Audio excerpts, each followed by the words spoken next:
y'all. This is Leah Vann. I am your Hawkeye football beat writer here at the Gazette. And I'm telling y'all what is hot off the press.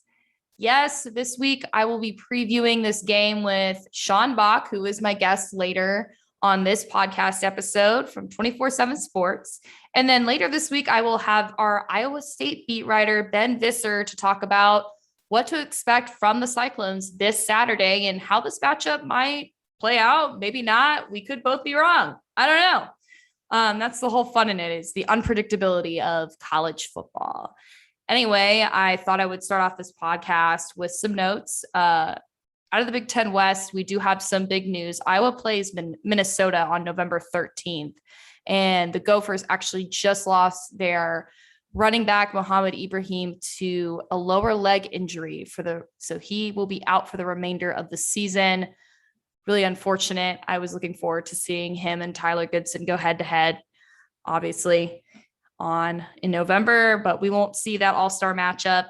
Both players were named to the Doak Walker preseason watch list. So feel really bad for him, honestly. That's awful. Anyway, some lighter news.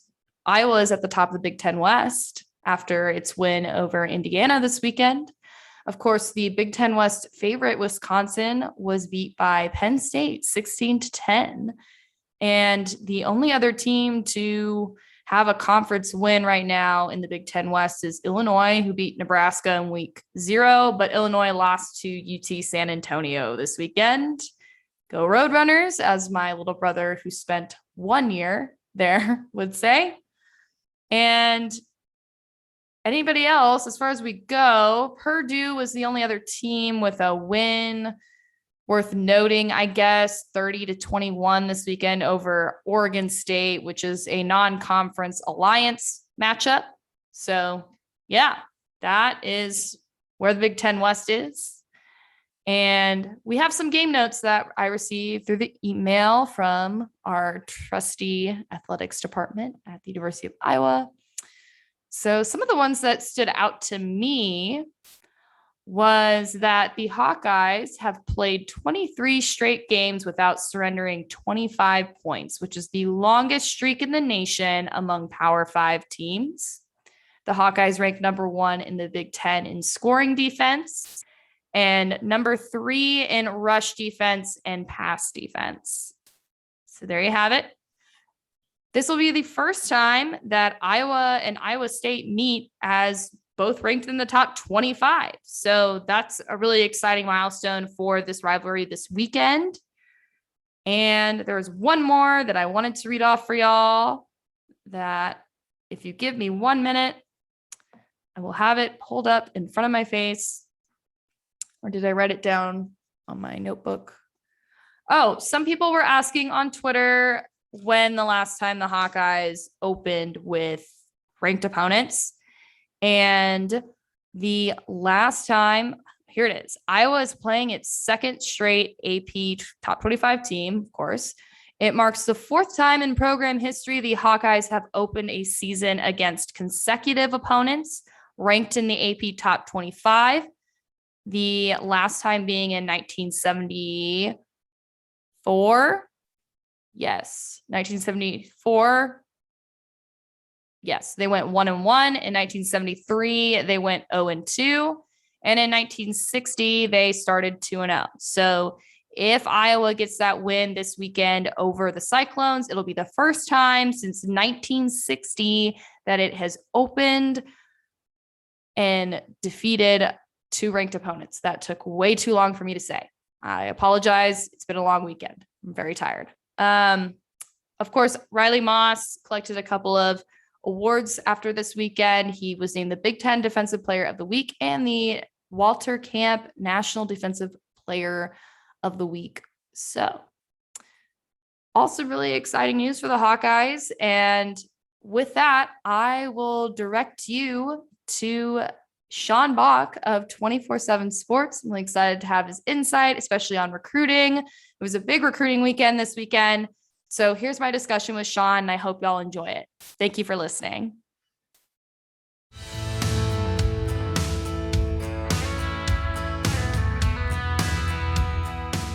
Hey y'all, and welcome back to Hawk Off the Press. Today I am joined by Sean Bock of 24/7 Sports. Sean, how are you doing today? Doing well, Leah. Day off of school, so that was always nice. I mean, I don't have classes on Monday anyway, so it really didn't feel different. But just the idea of not having class was pretty nice today. So things are going good. Should be a pretty busy week. You're kind of all over the place. I think people forget that you're still a student. Yeah, I forget I'm a student too sometimes. Not gonna lie. Yeah, I've kind of been everywhere this fall, and going other places too in the next couple of weeks. So it gets pretty hectic, and it'll be kind of weird not having school next semester to kind of go along with everything. But I mean, that kind of just teaches you how to work, and just time management is huge too. So it's been good.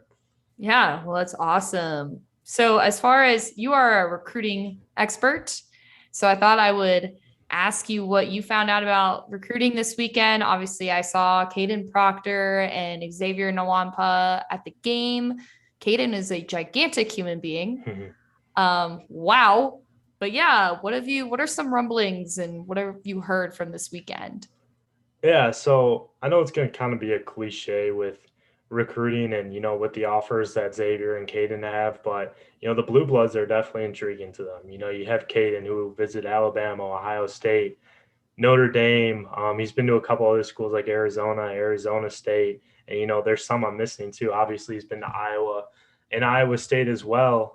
But those blue blood schools, I think the main three: Notre Dame, Ohio State, and Alabama are definitely going to be three really intriguing ones for him. And I think Iowa and Iowa State are hanging in there as well. I know. The whole offensive line appeal with Iowa and his family. He's got some family that are big Iowa State fans, mom especially. So I think that's going to play somewhat of a role. And Iowa's hanging in there. They're doing what they can, staying in, continuing to show strong interest, really making them a priority. And that's all you can really do right now. And I guess with Iowa, it kind of speaks for itself with the offensive line tradition. And they got young guys in the room who are promising, who are still continuing to develop, especially in that true freshman class and the redshirt freshman class, the 2020 class. They have two guys that make contributions, and I think Caden sees that, and I think he sees potential to contribute in due time. And yeah, he is definitely a big boy. Ever since he started to grow some facial hair, I met him last summer and have seen him a lot over the past year, and ever since, just like I guess the jump in maturity from this year to last year has been really amazing. Really crazy to see. I mean, I guess that's normal with high school guys, but I just noticed that the other day as well. So yeah, that's with Caden. And then with Xavier, it's really three schools right now: Notre Dame, Ohio State, and Iowa. Notre Dame and Ohio State have gotten a lot of the buzz with him, but Iowa's done a good job of staying involved. Obviously, the appeal with the defensive backs, and Iowa's defensive back performance on Saturday didn't hurt their cause either. So that's something to keep an eye on with him. I know the idea of the in-state appeal, staying home, playing for a defensive back coach like Phil Parker, potentially the opportunity to play pretty early. I think Xavier could play pretty early at wherever he goes. I mean, I think it's going to be a tougher route if he goes to a Notre Dame or Ohio State. But Iowa, they've told him that you come in, if you come to us and you come in, you have the potential to play three different positions: safety, cornerback, and cash. So whichever one you want to play, we'll let you try that one out first. And obviously, you can make adjustments and stuff like that. But Xavier's really listening to that message, and I think the in-state appeal, and I was really selling him staying home, staying home. I know NIL, he says publicly, is not a big deal in his recruitment, and I don't really think it is. But that's another angle that Iowa is taking: the ability to be able to profit off yourself, and being the second highest recruit potentially in program history is something that Xavier's looking at. But I think Ohio State and Notre Dame are definitely two schools to keep a good eye on there. But Iowa's hanging around. We'll see what happens there. Well, and Iowa has a lot of seniority in the secondary, and of course, they have to graduate eventually, right? And so, I guess that's something that he'll also keep an eye on. Is yeah, he could immediately start playing. Um, I'm curious. So this was or like, as far as recruiting goes, I'm still kind of new to the whole like recruiting scene. So this was a big weekend. It seemed like there were a ton of guys there. Are there other upcoming weekends that are like official visit weekends, or how does this work in the fall? Yeah, so most of the official visits are taken in June. There were Mhm. a couple. I remember Tyler Goodson was took one in April, I think, a couple years ago. That's when I first started on the beat, like recruiting stuff. So I was still kind of trying to get new with everything. I didn't really understand how the whole thing works, but Iowa really tries to hone in on one weekend during the summer, and you saw that with the late June weekend. So that's when they really try to do it. And obviously, a guy like Xavier, who was on campus that weekend but took an unofficial visit, they were trying to get him to take an official visit that weekend, but he was kind of like, I want to see what else maybe could be out there. But now he's likely going to take an official visit the weekend of the Penn State weekend. So that'd be October 9th, if I had my dates correct. So, I think it kind of depends on the player. There are a lot of guys that want to drag things out a little bit more. And, being Xavier, like he can kind of do what he wants to do, given that how talented he is. And, there are other guys too that, you could potentially see some December official visits, whether that be coaching changes. I was trying to flip a couple guys. I think there's a possibility for that later on in the cycle. There always seems to be a couple of names that pick up during the high school season. So you could potentially see that towards the end of the year, or leading up to signing day in December. You could see a couple of December guys. And I think what I was really trying to do, I mean, I mentioned Wonk, but taking that official visit the weekend of October 9th, I don't think that's set in stone just yet, but it's a really good possibility. I think I was going to try and get a lot of their top targets on campus that weekend as well, whether that be in remaining guys in the 2022 class, guys that, they're really looking at to potentially offer, and then top targets in 2023. They've had Proctor on a campus a couple of times. There's an offensive lineman from Kansas, Caden Green, who Iowa is trying to get pretty involved with. Obviously, four-star wide receiver Kyler Casper out of Arizona is coming up for the Kent State game, which, I mean, you would like to see him come up for Penn State, but they're all the way out in Arizona, and that's kind of hard logistically to get to other schools as well. But as long as they're getting them on campus, that's a big plus. So I think the big one right now is Penn State.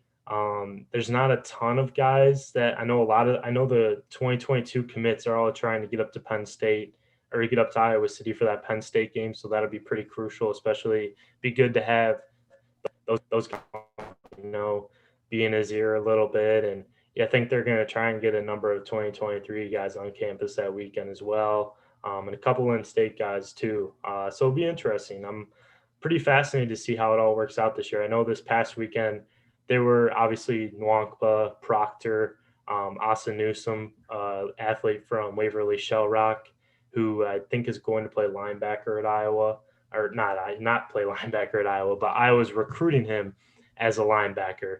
He's got Nebraska. I think Iowa State's looking at him a little bit, and a couple other Power 5 schools have offered there. There were a couple guys that they haven't offered yet. I know one of the really interesting visitors was Trey Porter from Ankeny Centennial, who's committed to Northern Illinois right now.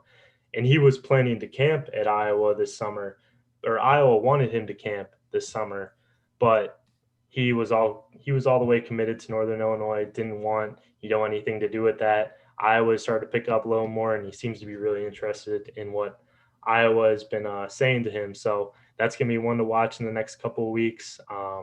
Yeah, I could honestly go on and keep talking, but it would be, I think there's still some names that are still being worked out for that October 9th weekend. So I know basketball, I think, is having a couple of guys as well later on, I think the next week for the game. So yeah, the next couple of weeks will be interesting to see who they kind of lock in for those visits.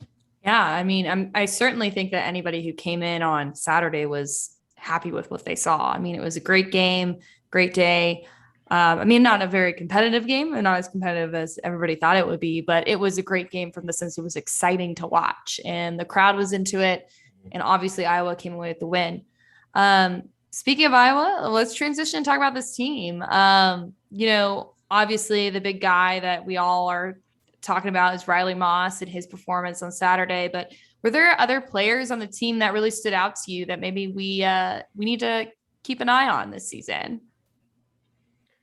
Yeah, I thought Justin Britt at the guard spot, he had a pretty good day run blocking. I know Iowa's, I think it was especially on that Tyler Goodson touchdown. He had a pretty good block there. Pass blocking was a little meh, but I thought, overall the run blocking did a really good job of stepping in for Kyler Schott at that guard spot. And I think, to the other side of him, Nick DeJong at tackle. Um, we talk a lot about Connor Colby and the true freshman. Obviously, the true freshmen deserve a lot of credit, especially a guy like Colby. I think David Davidoff's going to be really good in due time. Bo Stevens was someone that George Barnett mentioned the other day, but DeJong has quietly seemed to really lock up that right tackle spot, while that left tackle spot between Mason Richmond and Jack Plum has been kind of seemed up in the air throughout spring ball. But DeJong's really taken that job at right tackle, and seems to be a guy that could start for the next couple of years. And the crazy thing about DeJong too, his recruitment was more when I was kind of new to the beat, but obviously he came in as a walk on. He had Power Five offers he had offers from a number of FCS schools and a couple, I think, lower tier FBS schools that really want him to play defensive end. But I think he came to Iowa as a defensive player and then switched to the offensive line. And, he's been a guy that I think saw a couple of snaps as a true freshman as a walk-on, which is really impressive. So he's done a good job so far at right tackle. I've heard good things about him. His progress has been really solid, and it's been good to see. And defensively, I thought Lucas Van Ness is a guy I've really been high on since he was recruited by Iowa. Really came in as a defensive end. I think he was around 6'6", 6'5", 240. I went to go see him work out since we kind of lived by each other back home. I went to go see him work out a couple weeks before he enrolled at Iowa in June of last year. And yeah, he was around the 6'5", 6'6", like 240, true defensive end, guy that, could get up some weight. And he's switched to defensive tackle, and I've heard really positive things about him throughout the offseason, his progress. I mean, he's 6'6", 275 with a six-pack. Like, that is absolutely insane. And he showed out on Saturday. I thought he played a lot more snaps than I really expected. I think his snap total was around 35. And I know the interior of the defensive line for Iowa has a lot of question marks. And I wasn't totally surprised to see him on the two deep, but I think I was surprised to see how much he really played. And, that sack was really impressive. I thought his tackling ability could have been a little better on some of his plays, but I think that sack you really got to give him credit for. And how about Logan Lee as well? I thought he stepped up. We talk a lot about Logan Jones, and he was a former four-star, but Logan Lee, I thought, did a really, really good job stepping up in place of Jones. And Jones is a guy who I think will contribute, but obviously he's being held out by injuries right now. No one really knows what's going to happen with him. I think there's hope that he'll be towards the end of the year, he'll be able to return. But I thought, and I'm going to throw in Noah Shannon in there as well. I thought the interior of the defensive line, Van Ness, Lee, Shannon, and Black was in there here and there. So, I thought those guys were really impressive. I didn't think Indiana's defensive line or offensive line was all that great, but I thought Iowa's defensive line did a really good job of, making Indiana not what we thought they were going to be in terms of offensive line play. I agree. And I actually was rewatching some of the Iowa game today and saw I saw a tackle by Noah Shannon that really stood out to me. And he's an aggressive player. I mean, it was like one of those tackles where it kind of like sends a hush over the crowd because you're like, oh my God, is that guy going to get up? And yeah, Lucas Van Ness was in there a lot. I know that the depth chart came out today. And as far as like Black versus Lee starting, that's been kind of a up in the air thing. And ultimately, it just kind of, I feel like the depth chart is just one of those things that Ferentz doesn't really pay attention to. Yeah, that's kind of what Kirk has mentioned as well. Because, I mean, Jack Plum was listed as the starter at left tackle, and I think Richmond was out there for about 3/4 of the snaps. I think he started. Was he the first? I think he started. Yeah. He started, yeah. So and now he's got it this week now. So, or he's got. I'm pretty sure Richmond Lee started in front of Black, but I'm wrong, or maybe he did. Yes, they just played a lot. I mean, they did switch around as much as they said they would.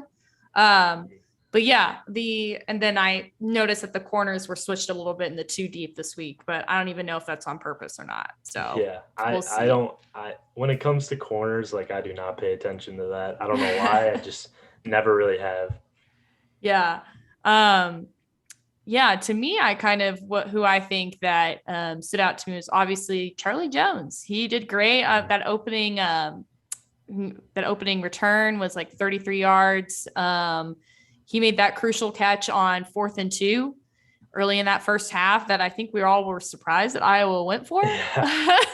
I was surprised about the spot, honestly. I watched it again and I was like, "Oh, like that seemed like a generous spot." It was generous. It was a little generous. I watched it today and I was like, it could go. It's one of those that could go either way, and obviously it works Mhm. out in Iowa's favor.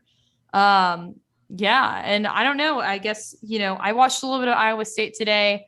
I don't know if you have any insight as to what Iowa might need to do against the Cyclones this week to get that win.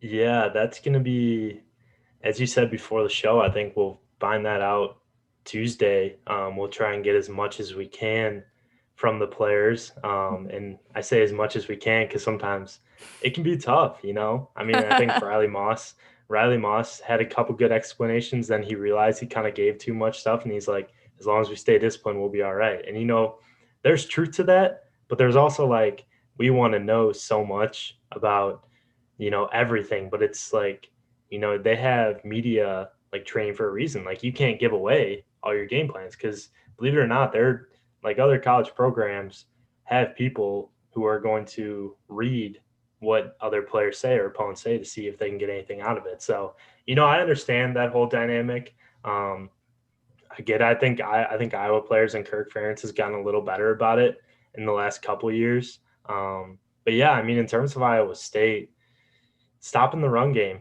I think that's going to be critical. Brees Hall, Iowa State not a great job with run blocking last week. I thought it could have been better. I think pass blocking was better. I mean, you see Purdy's stat line. I think he was 21 of like 26 against Northern Iowa. I mean, he had 199 yards, didn't record a touchdown pass or interception. It was kind of a Petrus game, but more efficient. Um, and I think a big reason that Iowa State or Northern Iowa kept it close was that Iowa State was not able to run the ball as efficiently as they want to. I mean, Brees Hall is such a dynamic running back. He is phenomenal to watch. And, I get the whole, Tyler Goodson, Brees Hall battle between fan bases, but I think Brees Hall, when you look at it, I think Tyler Goodson is very important to Iowa's success offensively, but I think Brees Hall is even more important to that Iowa State team. Mm-hmm. And I think the reason for that is, I think Iowa State, with the way they run, the way they have their offense, they're like Iowa too. They rely a lot on the tight ends, and they have receivers who I think are a little more proven than Xavier Iowa's. I think, Hutchinson, I think, yeah, is one that Xavier stands out to Hutchinson. me. Yeah.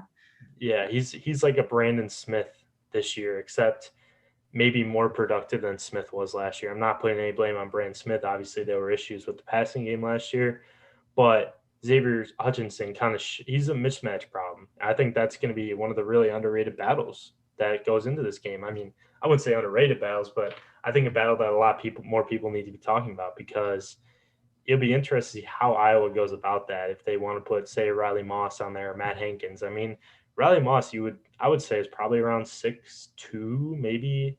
I don't know if he's 6'3". I think he's more of like a 6'2", while Mm-hmm. Hutchinson's 6'4", and I think Hankins is like a 6', 6'1". And, obviously size doesn't matter, but, and when you're going up a guy who's 6'4", this would have been a really nice game to have a guy like Julius Brents, who is now at Kansas Riley State, Moss given is his six size. one. Yeah. Okay. At least he's listed as 6'1". Matt Hankins doesn't seem that tall to me. Matt Hankins. Just thought I would check while we have the internet at our disposal. Right. Um, It's a very good Matt tool. Hankins is 6'0", so 6 feet. Yeah, I don't know. I don't know how tall Xavier is. I think he's around 6'4", 6'3". Hmm, interesting. Yeah. Moss and Hankins both have a lot of length, though. Um, Yes. Obviously, Hankins has a lot of length in his lower body. Moss is kind of the same way a little bit, but he seems to have pretty long arms too. I could be totally misreading that, but that's how I view it. And I guess I don't want to put a total like focus on like the matchup size wise, but I mean, I think you kind of have to talk about it at least because like Xavier Hutchinson, what's he's known for? He's known for being a red zone target, known for being a big target. And Yep. that's what Iowa State's going to try and put him in situations where he can take advantage of his size. He's 6'3", by the way. So you were there. You were right. I think I said 6'3" and 6'4". Yeah. So So you I had were two. you were on the money there. Yeah, for something that stood out to me in Iowa State, and I think it was noted by the commentators from like the first half that I've seen so far, is that they were struggling to tackle.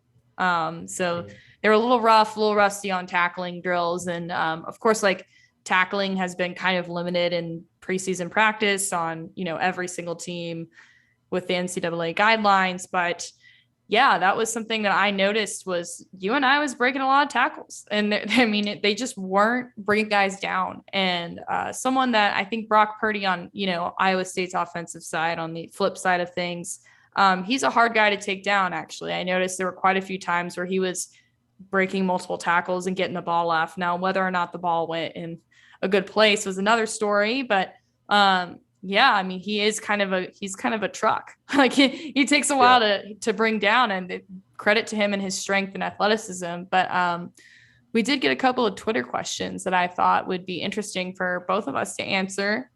Let me pull this up. I think the first one, I thought I had these pulled up and then I didn't. And here we go.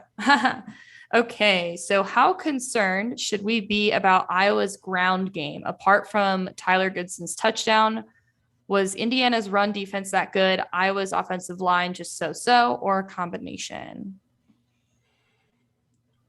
I will say that I think Goodson's run, I think the defensive back, I can't remember which one it was for Indiana, but the defensive back tried to cut off inside, try to cut open that hole on the inside between the tight end and tackle.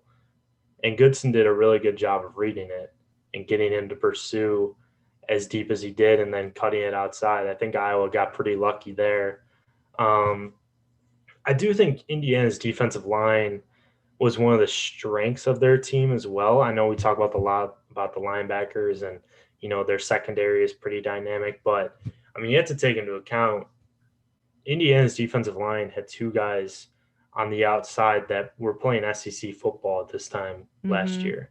Yeah. And I know that I can't remember the exact stats of last year, but I know one of them had at least like 7.5 tackles for a loss. And I know the whole debate like Big Ten, SEC. I do think that the SEC is the superior conference in college football. I don't think anyone would debate me on that.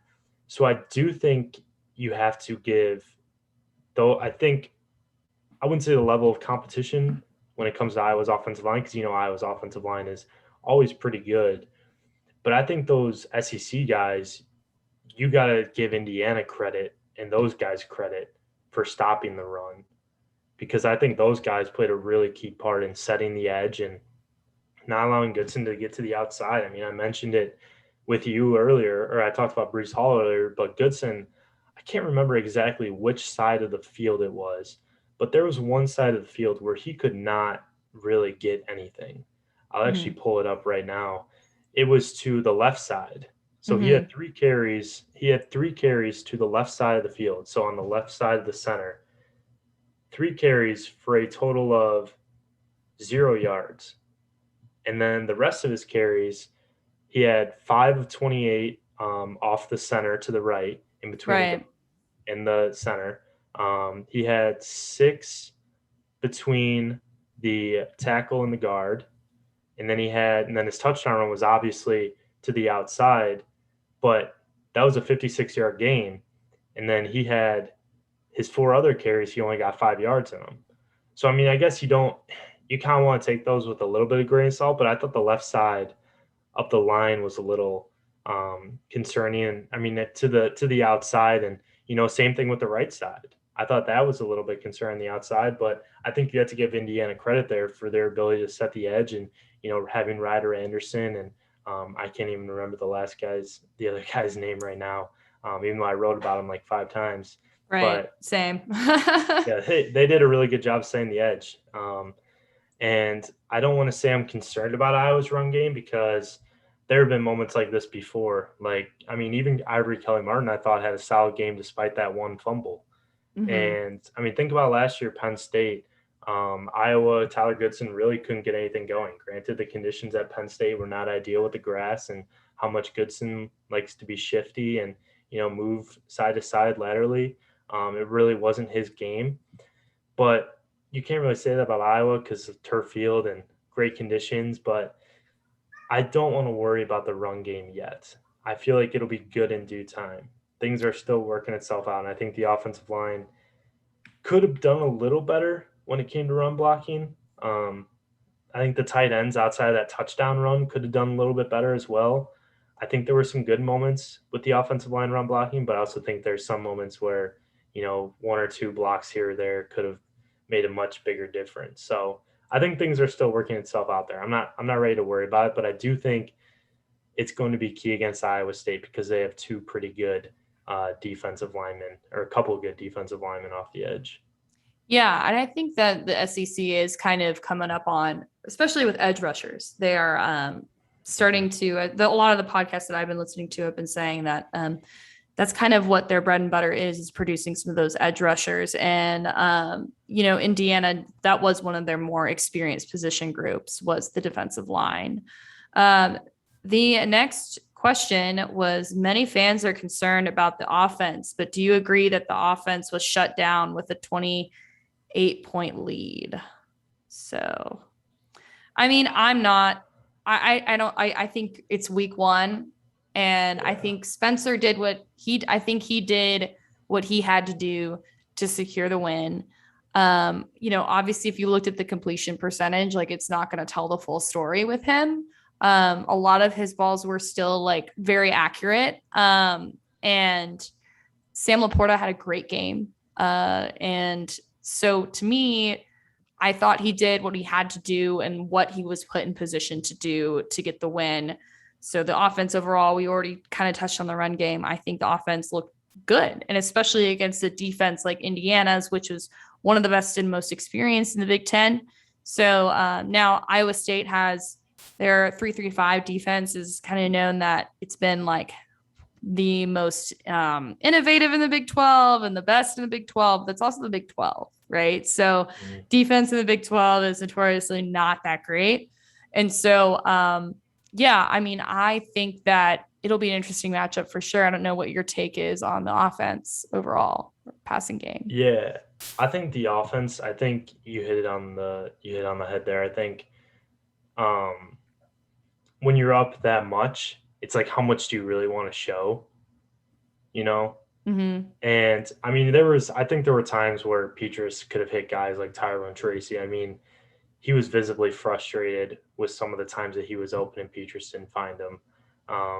It's easy to judge from that from our seats and from the fan perspective as well. It's easy to see that, but you never really know what's going inside or on inside of a play, and a guy can get wide open like that. I think, I do think that needs to be adjusted in due time. I think Tracy expressed enough confidence during the offseason that that's going to be something that is improved on. And I mean, there were a couple of times where Peters tried to throw it down the field. I think he had two passes that were more than 20 yards or something like that. And then he had a couple that were of more than 10, obviously a couple first downs. You'd like to see a couple more deep balls to guys like Tracy. I think he did a good job of getting a strong release off of the cornerbacks off the line of scrimmage and getting open. But I think when you build a lead like that, I don't really know how much you want to show in certain situations. I know it's fun from our perspective and, just to see like them throw the ball down the field. Cause I mean, it's Iowa. Like, how often does that really happen?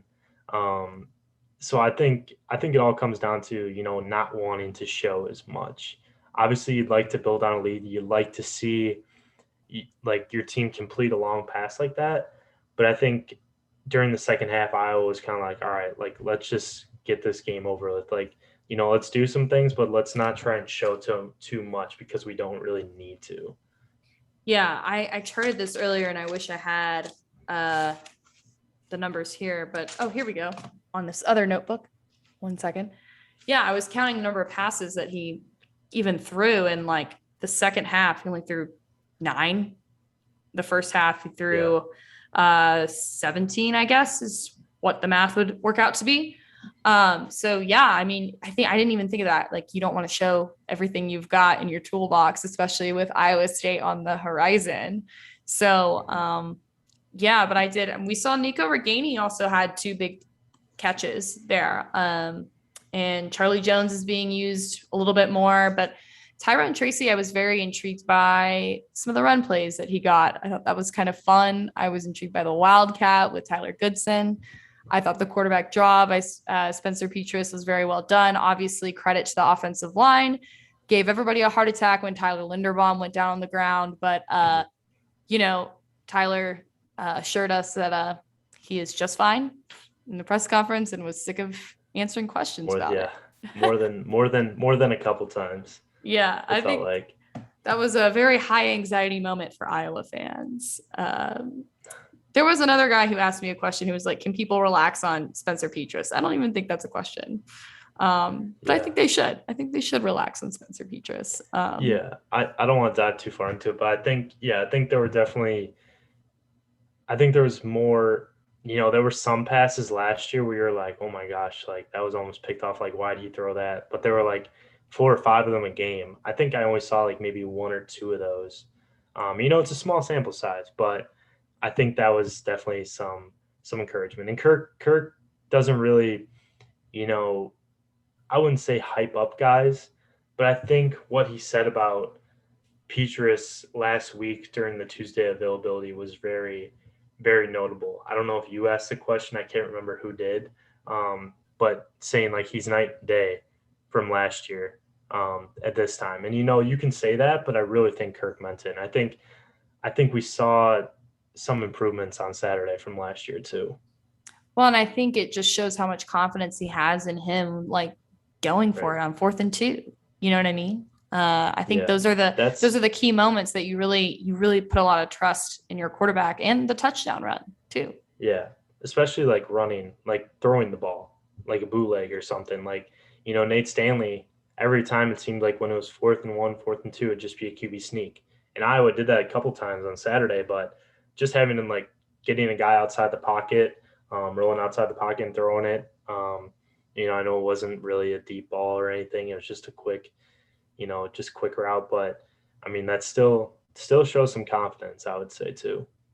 And I think something that's encouraging overall for the entire team is that Iowa had 2 penalties out of the entire game, I believe.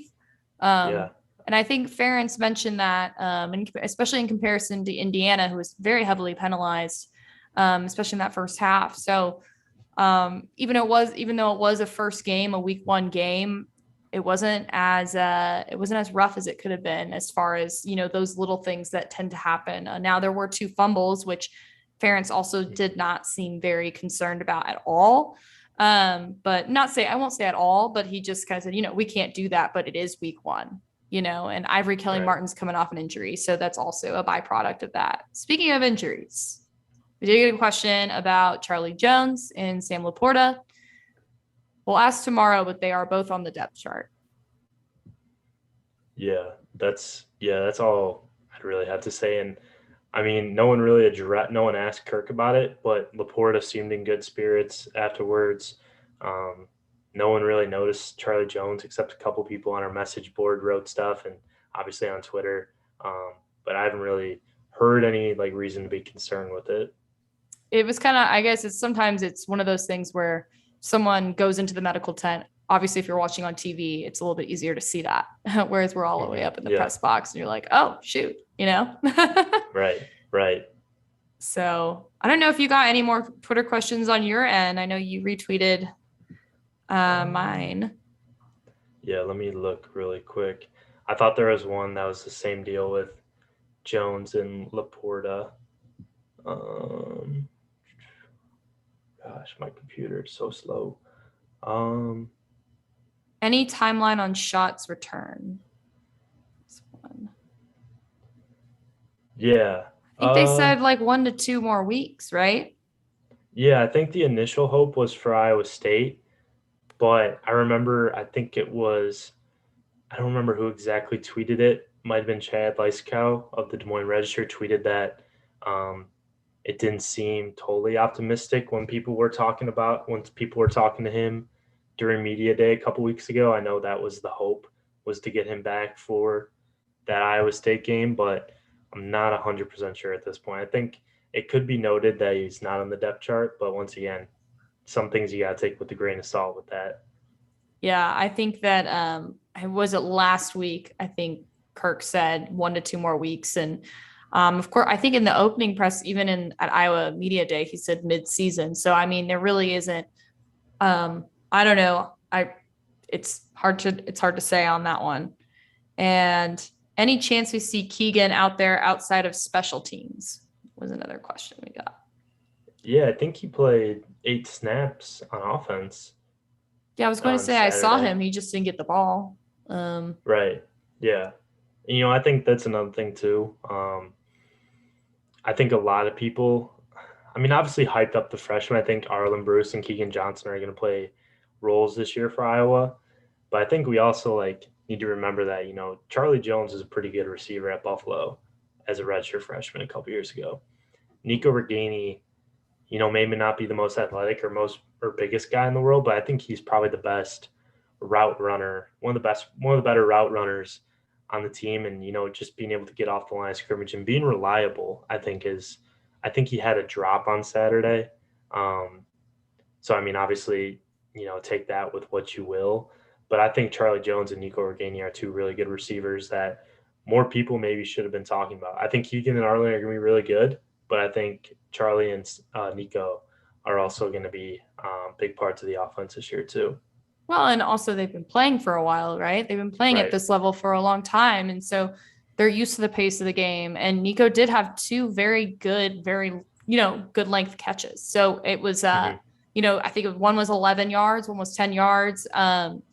So, he, like you said, very reliable, very consistent, and there's value to that and not being this big show. But, and I'm not at all saying that Keegan's going to be a big show, but we don't even know. We don't know what's in store. I'm really excited to see the first time he does catch a ball. I Yeah.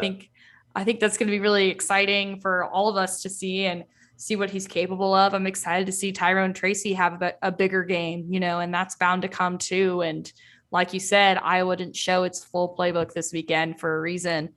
So, yeah. Well, Sean, thank you so much for coming on here. I really appreciate your insight. I'm sure all listeners will be excited to hear a little bit about recruiting that you shared with us. And yeah, thanks a lot and have a good rest of your Labor Day. Awesome, Leah. Yeah, you too. Thanks for having me. Hope we can do this again sometime. For sure. For sure. All right, y'all. Thank you for joining us on Hawk Off the Press, and y'all have a good one.